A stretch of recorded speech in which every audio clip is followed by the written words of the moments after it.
جیسا کہ ہم نے اکثر سنا کرتے ہیں کہ فلاں جگہ پر فلاں شخص زندہ ہو گیا، اس نے مرنے کے بعد کا حال سنایا اور پھر مر گیا۔ اسی قسم کا عذاب قبر سے متعلق ایک واقعہ گلگت میں پیش آیا، جس کے بارے میں بتاتے ہیں کہ ایک شخص قبرستان کے پاس سے گزر رہا تھا کہ اس نے کسی قبر سے یہ آواز سنی کہ مجھے نکالو، میں زندہ ہوں۔ جب ایک دو مرتبہ اس نے آواز سنی تو اس نے یہ سمجھا کہ یہ میرا وہم ہے، لیکن جب مسلسل اس نے یہ آواز سنی تو اس کو یقین ہونے لگا۔ چنانچہ قریب میں ایک بستی تھی، وہ شخص اس میں آیا اور لوگوں کو اس آواز کے بارے میں بتا کر کہا کہ تم بھی چلو اور اس آواز کو سنو۔ چنانچہ کچھ لوگ اس کے ساتھ آئے، انہوں نے بھی یہی آواز سنی اور سب نے یقین کر لیا کہ واقعی یہ آواز قبر سے آ رہی ہے۔ اب یقین ہونے کے بعد ان لوگوں کو مسئلہ پوچھنے کی فکر ہوئی کہ پہلے علماء سے یہ مسئلہ معلوم کرو کہ قبر کھولنا جائز ہے یا نہیں۔ چنانچہ وہ لوگ محلے کی مسجد کے امام صاحب کے پاس گئے اور ان سے کہا کہ اس طرح قبر سے آواز آ رہی ہے اور میت یہ کہہ رہی ہے کہ مجھے قبر سے باہر نکالو، میں زندہ ہوں۔ امام صاحب نے فرمایا اگر تمہیں اس کے زندہ ہونے کا یقین ہو گیا ہے تو قبر کو کھول لو اور اس کو باہر نکال لو۔ چنانچہ یہ لوگ ہمت کر کے قبرستان گئے اور جا کر قبر کھولی۔ اب جو ہی تختہ ہٹایا تو دیکھا اندر ایک عورت برہنہ حالت میں بیٹھی ہوئی ہے اور اس کا کفن گل چکا ہے۔ پھر لوگوں نے کہ وہ عورت کہہ رہی ہے جلدی سے میرے گھر سے میرے کپڑے لاؤ، میں کپڑے پہن کر باہر نکلوں گی۔ اب جو لوگ قبرستان آئے تھے دوڑ کر اس کے گھر پہنچے، ان کو وہاں جا کر معلوم ہوا کہ اس نے اپنے کمرے کے اندر سے کنڈی لگا رکھی ہے۔ ان لوگوں نے دستک دی کہ کنڈی کھولو۔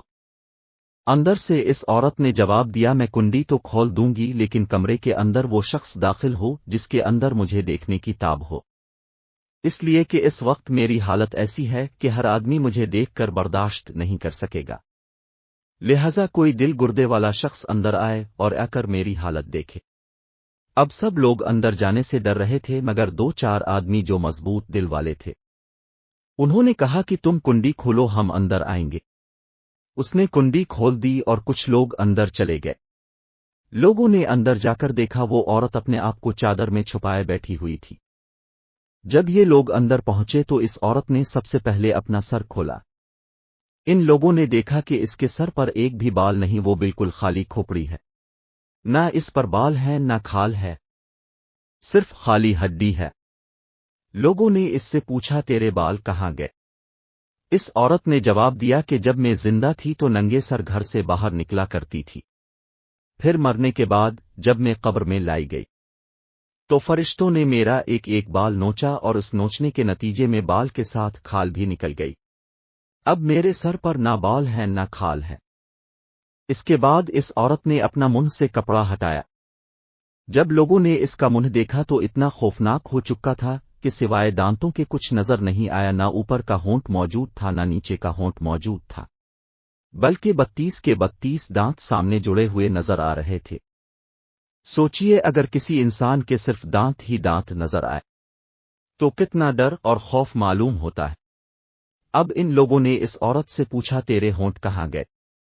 اس عورت نے جواب دیا میں اپنے ہونٹوں پر لپسٹک لگا کر نامحرم مردوں کے سامنے جایا کرتی تھی، اس کی سزا میں میرے ہونٹ کاٹ لیے گئے، اس لیے اب میرے چہرے پر ہونٹ نہیں ہے۔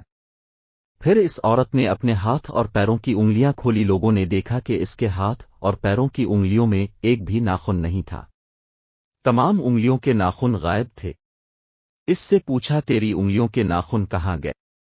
اس عورت نے جواب دیا ناخن پالش لگانے کی وجہ سے میرا ایک ناخن کھینچ لیا گیا، چونکہ میں یہ سارے کام کر کے گھر سے باہر نکلا کرتی تھی، اس لیے جیسے ہی میں مرنے کے بعد قبر میں پہنچی تو میرے ساتھ یہ معاملہ کیا گیا اور مجھے یہ سزا ملی کہ میرے سر کے بال بھی نوچ دیے گئے، میرے ہونٹ بھی کاٹ دیے گئے اور ناخن بھی کھینچ لیے گئے۔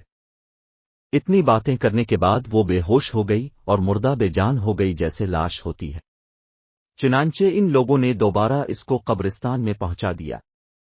محترم خواتین و حضرات، اللہ تعالیٰ کو یہ عبرت دکھانی مقصود تھی کہ دیکھو اس عورت کا کیا انجام ہوا اور اس کو کتنا ہولناک عذاب دیا گیا۔